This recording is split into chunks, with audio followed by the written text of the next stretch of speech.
Hi everybody, this cycle I was focusing on chapter 2, and the main question that I was studying is how do I learn? And so based on that I came up with a few questions. One of them that I would like to share with you, I came up with thinking about me personally. So the question is, can an emotional reaction to knowledge affect learning outcomes? And I think this is really true. I can see myself that my emotional state or any emotional things that I'm experiencing at the moment can influence how much I learn and how much I am invested in the learning process. And so a few important notions. One is that brain activity and emotions are very closely related. And so we might be thinking about learning as just plugging information into our brains, but we have to remember that emotions are part of this process too, because your brain sends messages to your body and emotions can kind of break those messages. So if you think about a situation where you're scared or nervous or something and you're telling your body that you need to do something, either leave or speak, or if you're speaking in public and you're nervous and the words are not quite coming out, that's because even though your brain is sending your body that message that you must do something, your emotion is kind of breaking that message. And so that can happen in learning too. Your brain can be sending you the message that you must memorize and comprehend and make sense of that information, but if an emotional response is interfering with it, the learning is not going to be as good as could be.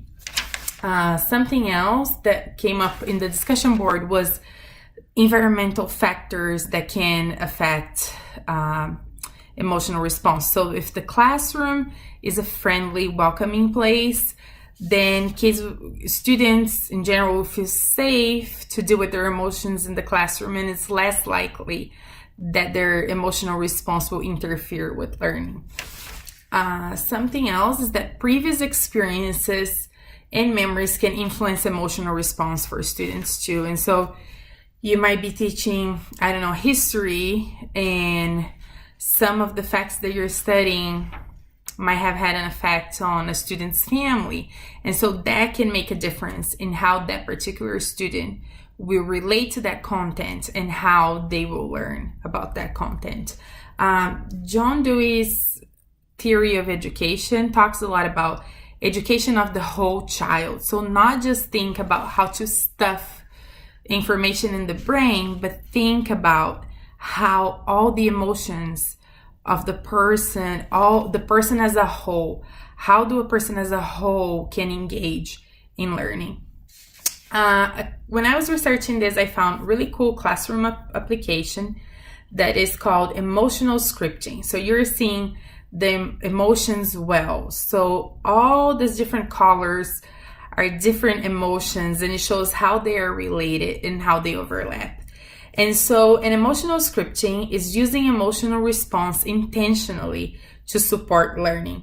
So you can build a lesson plan that accounts for some expected emotional responses. And so some elements would be like surprise, anticipation, and disgust. For instance, one article that I read talked about this teacher who was teaching about a culture in which people ate bugs. So he did this little activity where the kids had their eyes closed and they thought they were reaching to a paper bag to eat a bug, but it was actually crunchy candy. But just the feelings that they had, the anticipation, the anxiety, the disgust, kind of helped them really remember that lesson and think about the culture that they were studying.